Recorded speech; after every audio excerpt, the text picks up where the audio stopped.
Prologue.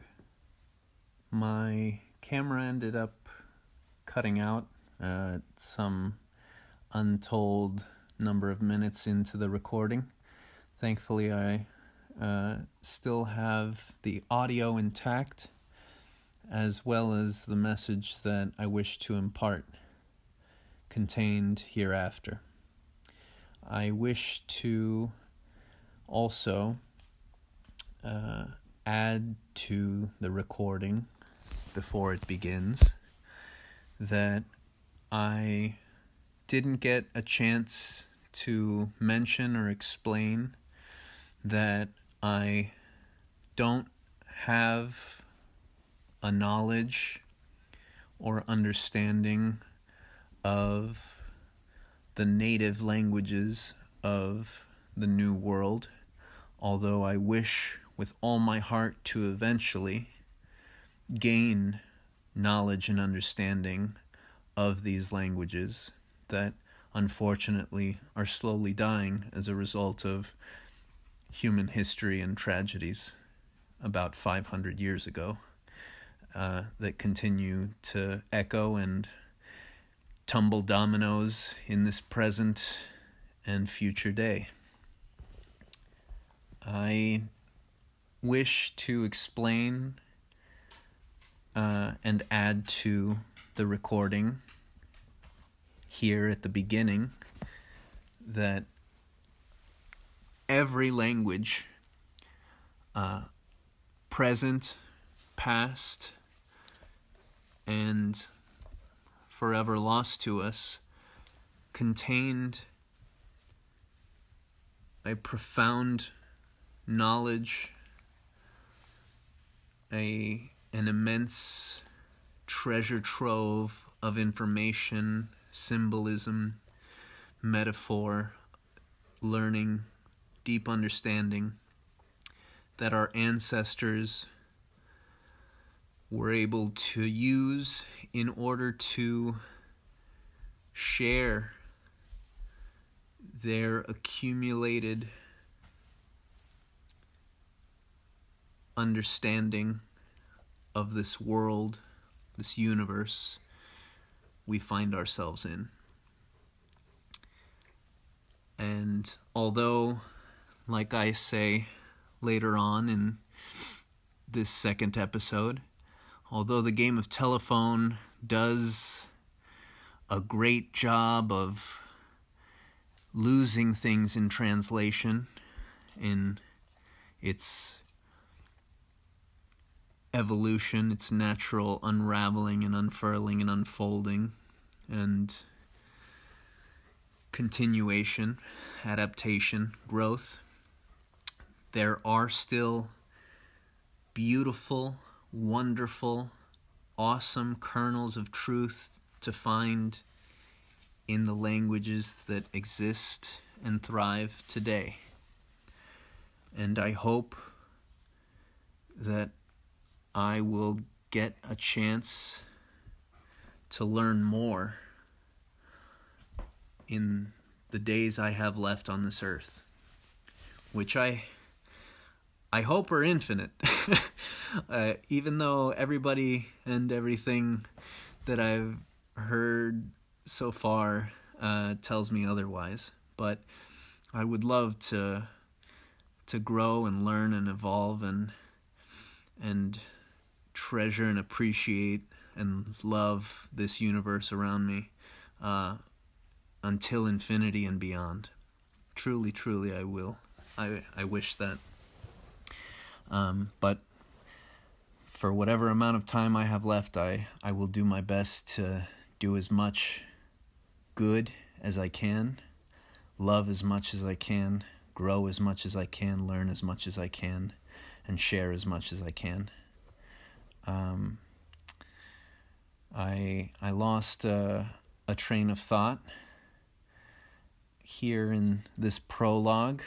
If you'll give me a second, I'm scrambling at the back of my mind to see if I can catch up to the choo-choo train. La la la la, fa la la la la.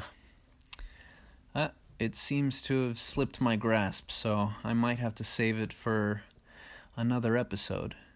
But during this prologue, let me thank you again for your company, your attention, your ears, your minds, your hearts, your souls, and I hope that the following episode and episodes leave you inspired, enlightened, and with a sense of awe, majesty, and magic. Thank you and enjoy. I'd like to begin this second episode by apologizing for my error in the end of the last episode. I got stuck with helium in my throat and I couldn't help but keep repeating helium, helium, helium when I really meant hydrogen, meaning that in the very beginning, one of the first atoms, actually the first atom that arose from the Big Bang supposedly, is hydrogen. And most of the hydrogen that we find in the universe about us came from the inferno of hundreds of thousands of years after the Big Bang. And that hydrogen ended up eventually coalescing into stars and suns that ended up baking and fusing together all of these hydrogens into the heavier elements like helium and every other atom. Speaking of atom, it's one of the joys of my life to delve into the rabbit hole of etymology. And to quote Quentin Tarantino, I love history. That shit fascinates me.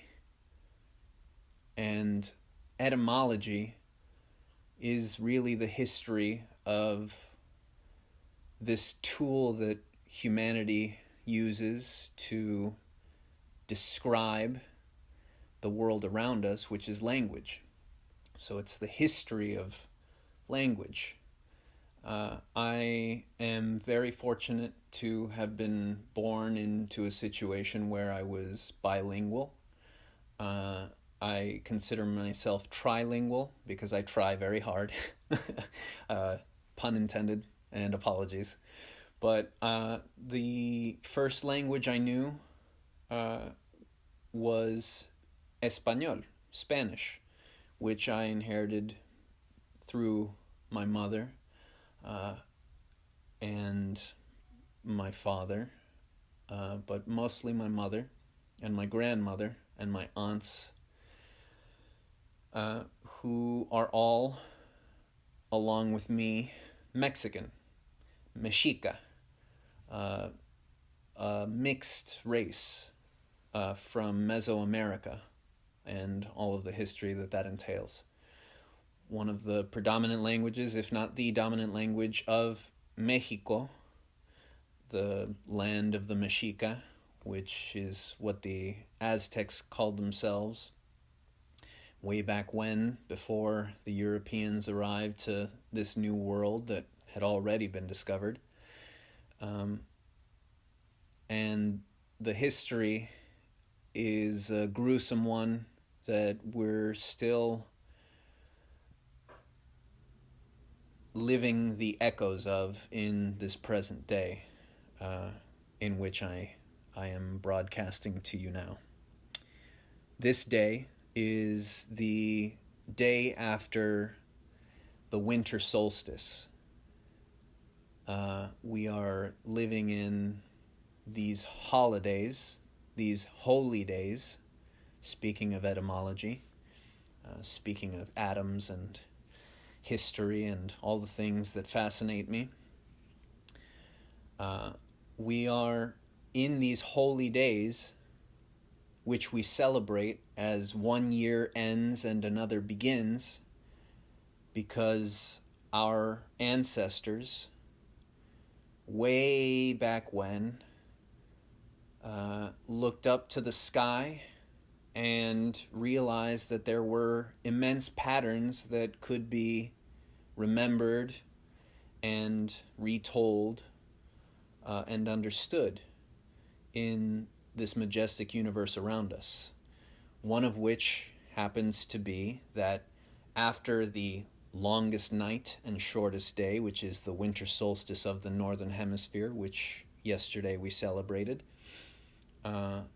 comes a lengthening of the days and a shortening of the nights, which is why a year ends and another begins. And much like a phoenix that dies is reborn from its own ashes in that fable, so too does our earth end its period of cold and death and begins again to be warmed by the sun, springing forth life eventually when the days achieve the right balance for life to grow. Apologies again if it's a little bit hard to follow. I am new to trying to explain the inner workings of my mind and my heart, and I thank you again for bearing with me in this learning process called life. And again, to quote Quentin Tarantino, I love history. That shit fascinates me.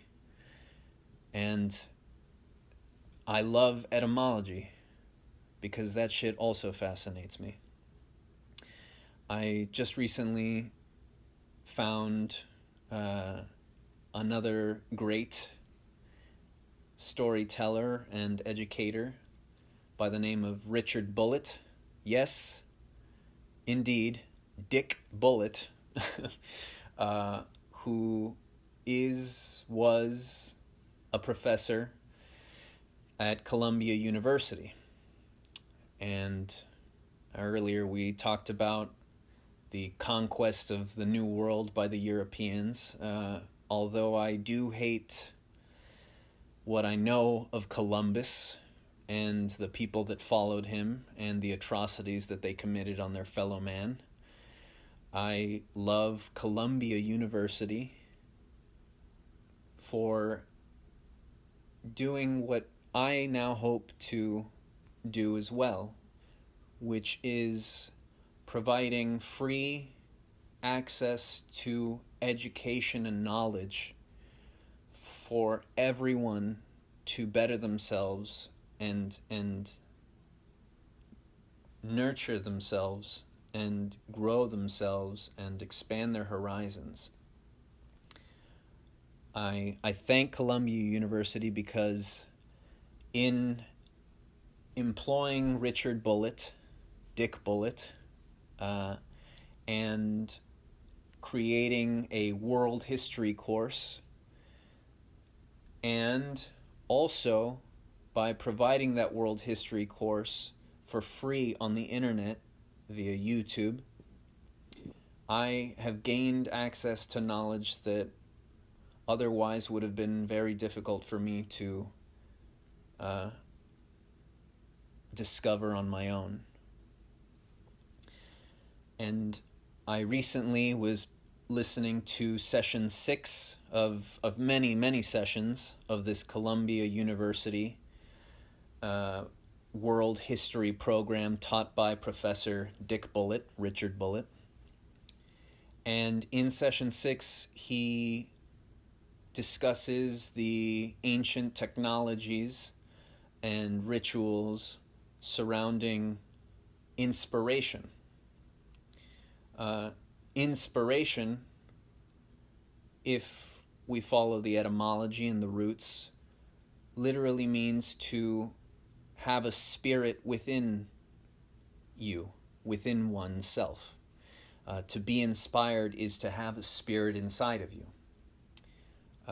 Some of the things that he taught me as well are the facts that Oneieromancy is the art of interpreting dreams, that happiness in ancient Greek is eudaimonia, which means to have a good demon inside of you, a daemon, which is another form of spirit. And now to jump over to what he taught me about Arabic languages surrounding these ideas of inspiration, of happiness, of being inhabited by daemons or spirits or genies. In the Arabic tradition, jinn, a person who was inhabited by certain kinds of jinn, which is another word for spirit or daemon or unseen being, was a Majnun. So a Majnun, I imagine, is related to Magi, magician, magic, and all of these other glorious, wonderful words that come to us through the long, everlasting game of telephone that our ancestors began once upon a time, and we continue into some unknown, untold future. And for those of you who have played the game of telephone once upon a time in your youth, you will remember, as I do, as we all do, that when we whisper a message into the ear of our neighbor, and they whisper the message into the ear of their neighbor, and so on and so forth in this great circle of life, eventually when the message gets back to our own ears, it ends up being mistranslated, garbled, changed, mangled, evolved, tangled. And although the message sounds very similar, the words might sound very similar, some of the meaning is lost. And that must be what happens with the ever-changing technology that we use called language. Supposedly there are around 21 original language families that arose all across this spaceship Earth once upon a time, a long, long time ago. There are only supposedly 3 original written languages that arose individually a long, long time ago in various areas, and these original spoken languages and these original written languages eventually were picked up by neighboring tribes and civilizations and human families, and again, much like the game of telephone, they underwent transformations and translations, and meaning was gained and lost in ways that I cannot fully fathom or imagine. Imagine jinn, Majnun, to be inspired, to have a spirit within oneself. To be happy in ancient Greek is eudaimonia, to have a daemon inside of you, a good daemon that brings about these feelings of happiness. Etymology and history is something I love because this shit fascinates me. And I am very lucky that, like I said earlier, I was born into a situation where I was able to know Spanish as my first language and English as my second language. And English I mostly learned from television and movies, because when my mother came here, she did not know English. She only knew Spanish, the language of the conquerors of our native land, that was forced into our minds and into our souls by the conquistadors of about 500 or so years ago now. I digress. The point is that I know some of Spanish. I know some of English. I was lucky enough to go to a high school that taught me French. And through all of my education and learning, I have gained an understanding of many, many things. And I've gained enough understanding to know that I really, really don't know anything, because I'm barely scratching the surface of the surface of the surface of the surface of the surface of the surface of a tiny, tiny, tiny, tiny, tiny, tiny, tiny piece of this infinite universe within an infinite multiverse around us. And it leaves me in awe and many times strikes me dumb. But I wish to impart some of the knowledge that I have accumulated in this message. Earlier, when I was describing one of the first atoms, if not the first atom that came about after the Big Bang, after the hundreds of thousands of years of tempestuous storm that baked and cooked the fundamental forces that eventually gave rise to all of creation around us. One of those first atoms, the first atom supposedly, is hydrogen. And atom ends up having a correlation to, I believe, an ancient Egyptian god of creation, Atum, who has an association with a benben stone, which looks much like a mushroom cap or the capstone of a pyramid. And the mythology surrounding Atum is that there was darkness and that out of nothing came everything or something. And much like our ancestors probably saw in the world around them all of these magical things, they would notice that, okay, trees and fruits and vegetables usually have seeds that you need to plant in order to give rise to their progeny. But what seed, what thing gave rise to fungus? It seemed to them, I imagine, that out of nothing came something, much like Atum and his associated symbols of a benben stone, which is much like a mushroom cap or a pyramid, arose from nothing and created something.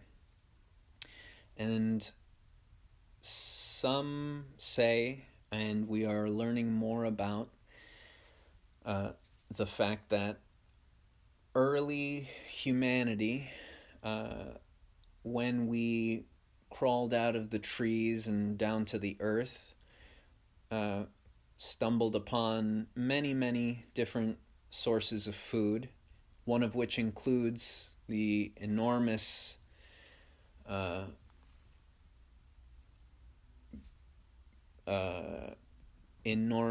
family of fungus, many of which bring death, many of which bring life, and some of which bring magic, inspiration. And one of the things that I have recently learned is that much of Christianity is an echo, this game of telephone from our ancient past, from ancient Greece, which echoed ancient Egypt, which echoed ancient Cradle of Humanity in Africa, and that a lot of their rites, their symbols, their rituals, their knowledge came about as a result of the Eucharist, which ended up being, which originally was, supposedly, psychedelic mushrooms. Entheogenesis, if I remember correctly, means to consume and then become a god. And for those who understand some of Christianity, you'll remember that we eat the body of Christ or the body of God and drink the blood of Christ and the blood of God in order to allow that spirit to come into our body and inspire us, bring us happiness, eudaimonia, ayúdame, onia. Ayúdame in Spanish means help me. Eudaimonia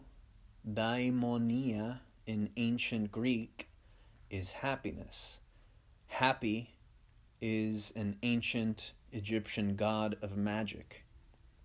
Atom is an ancient Egyptian god of creation, from nothing, something. And his association again is a Ben stone, which has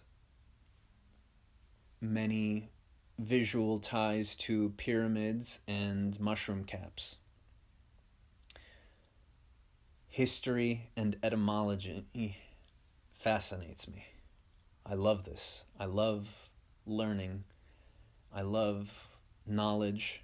I love the fact that I now, in this present day, stand atop the shoulders of giants who stand atop the shoulders of giants who stand atop the shoulders of giants, all the way down our ancestral line, all the way back to a beginning that supposedly contained everything in this infinite universe within something the size of a marble that could fit in any one of our hands. And from nothing came everything. Almost as though by magic. Majnun, or someone who has a jinn inside of them, now has the connotation of being crazy, or being crazy full of love, or being so in love that you are crazy. But if we remember some of the fables that this game of telephone now brings to us through the ideas of Christianity, it's that around this time, the three Magi knew that there would be the Son of God around these holy days, and they came to bear gifts. I believe frankincense, myrrh. I'm forgetting some of the other ones. But I digress again because it is very difficult for me to express the tempest of ideas and knowledge that are between these two ears. It's very, very difficult for me to be eloquent using these wonderful tools at my disposal called languages, because although they are useful to describe the world around us and the history behind us and the universe above us and below us, ce n'est pas une pipe, which is French for it is not a pipe. And for those of you who have studied art or have seen this painting that I speak of, it is a painting of a pipe, underneath which in French it says, ce n'est pas une pipe. And it is a tremendous idea. It is an immense, awesome idea contained in such a simple piece of canvas and paint, that language and art is but a painting of the reality around us. It is not the reality. It only attempts to describe the reality. It attempts to explain the reality. It attempts to portray the reality. It attempts to paint a picture in our minds so that we may explain and tell each other what we see, what we hear, what we experience, what we know, what we've learned, what we might yet achieve. But we must remember, ce n'est pas une pipe. It is not the pipe. It is just the painting of the pipe. Language and words are not the world around us. They are but paintings. They are describers. They are paintbrushes and canvas and tools at our disposal to attempt to understand and tell each other the miracles that we see and experience and hear and feel and taste and touch and so on and so forth. Now, I also have heard, have learned, have been told that European languages,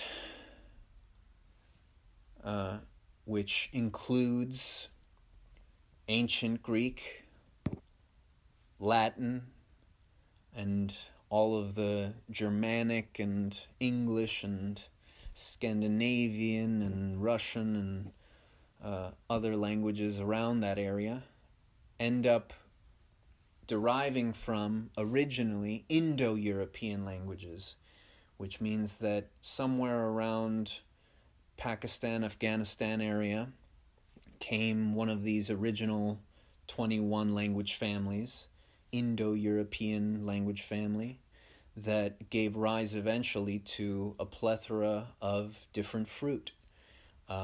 And that fruit bore new fruit, and new fruit bore new fruit, and the game of telephone progressed and progressed and unwound and unraveled and continued until the present day, where we have hundreds and hundreds and hundreds of languages all across the globe, some of which have been lost to us forever, some of which are dying, unfortunately, through the tragedies of history, and many of which continue to evolve and grow and echo some knowledge of our ancient past that our ancestors gave their children to give to their children, to give to their children, until eventually it reaches our minds, our hearts, our mouths, our ears, our souls. And true romance. True romance. I once thought, for a long time, I thought myself a romantic, not fully comprehending what the roots of that word were.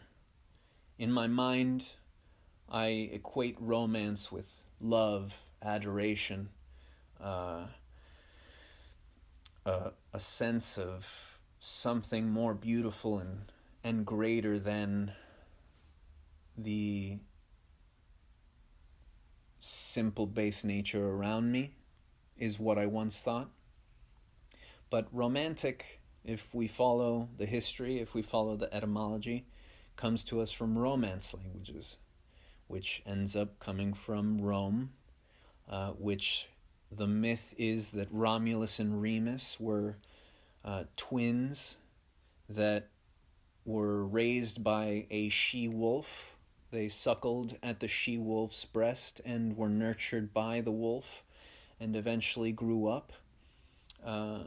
And I believe, if I remember correctly, Romulus killed Remus after creating Rome, or the Roman Empire, in the mythology.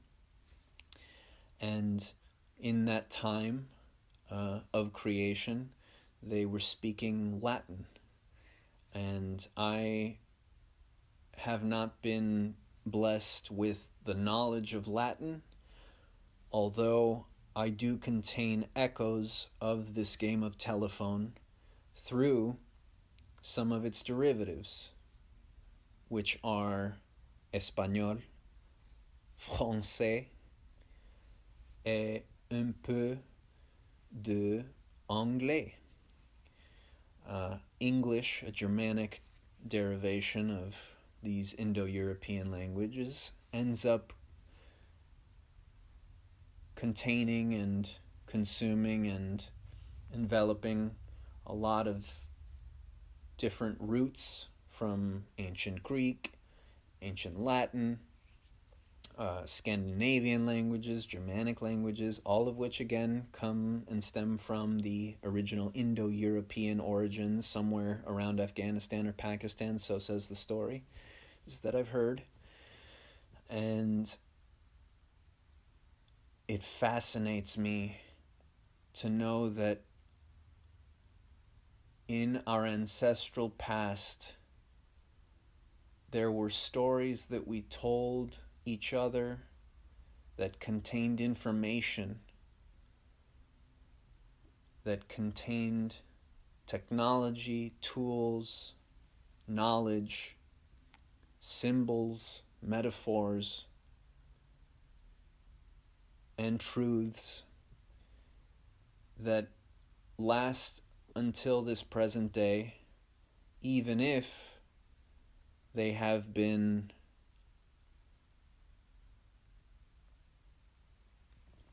manipulated through time and repetition and organic evolution.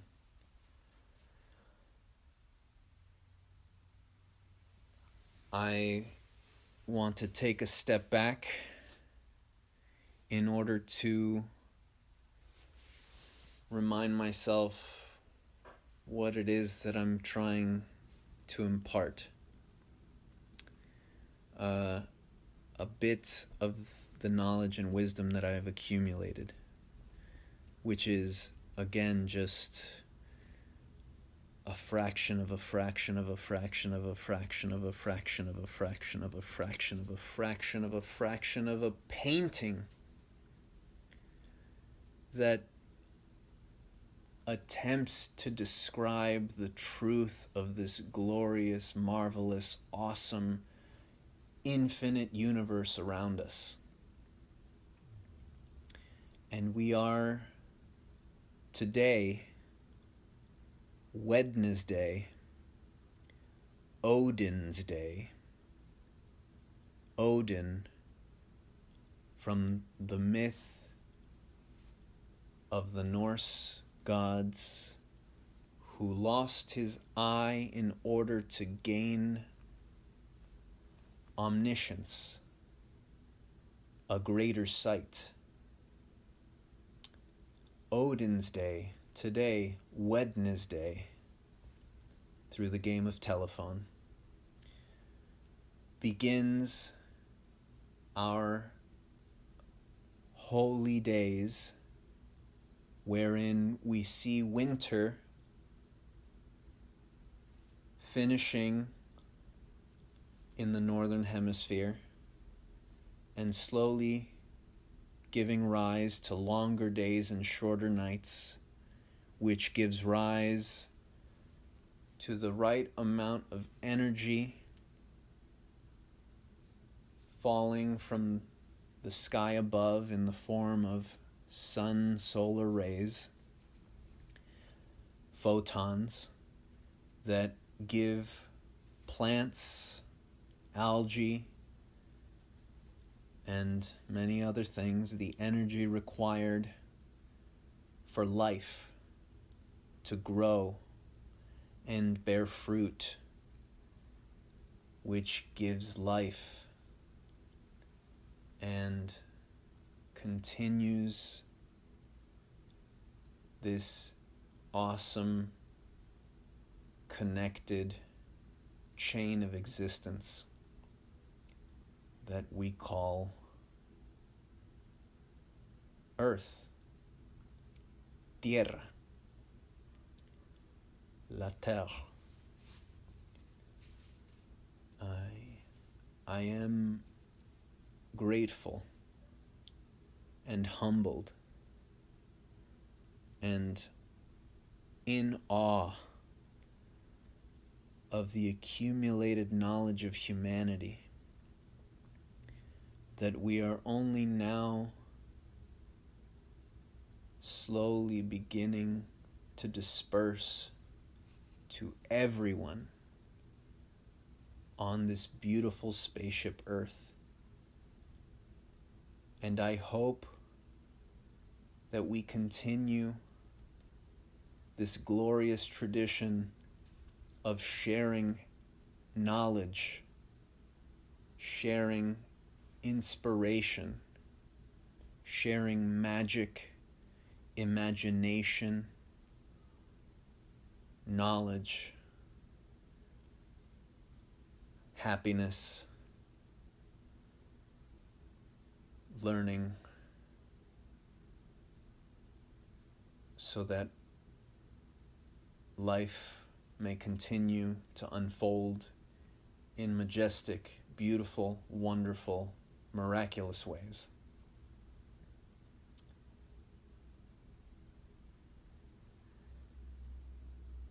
I wish I knew more. I wish I could time travel. I wish I could fully express and explain myself.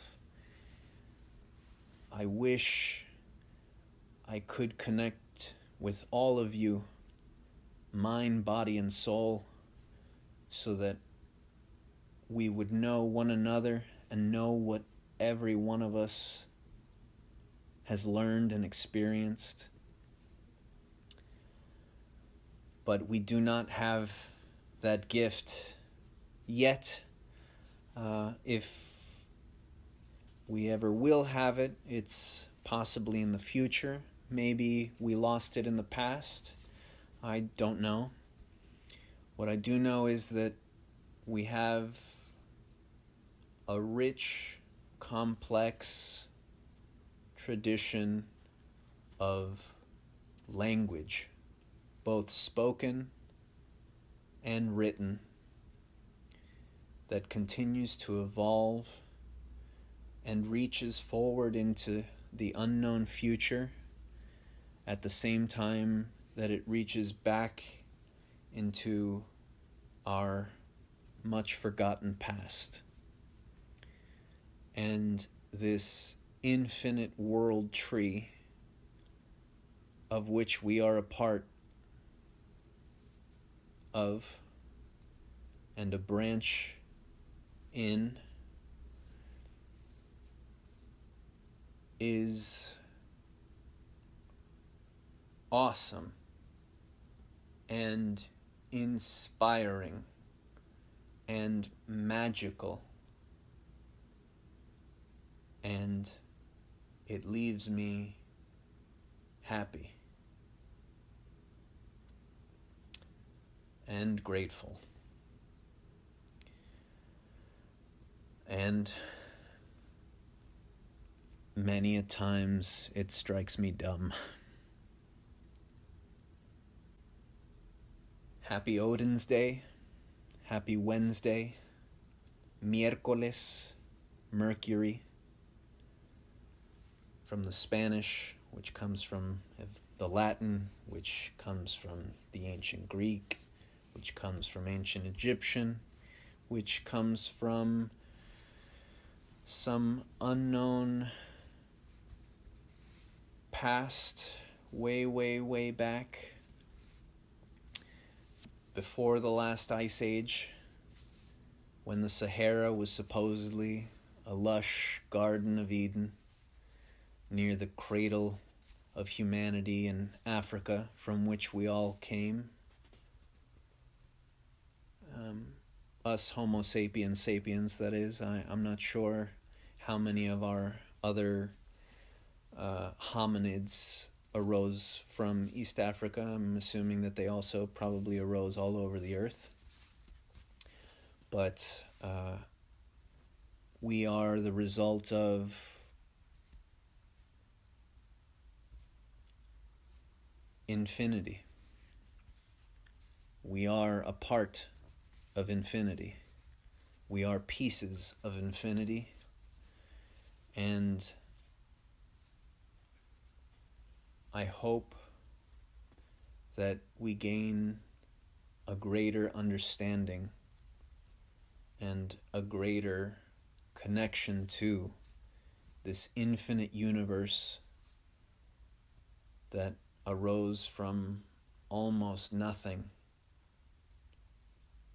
and gave light and life to everything. I wish you a happy end to the year 2021 and a happy, inspired, magical beginning to the year 2022. And I look forward to growing and I look forward to evolving alongside all of you, my human family. I thank you again for your company.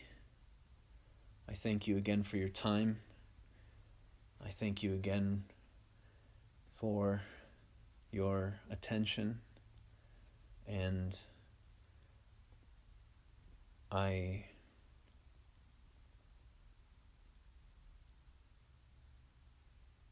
hope I have inspired you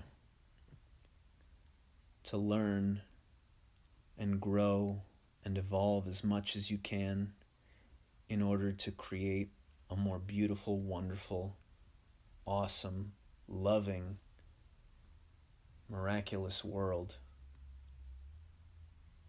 for all of us and for all of those who will come after us into infinity and beyond.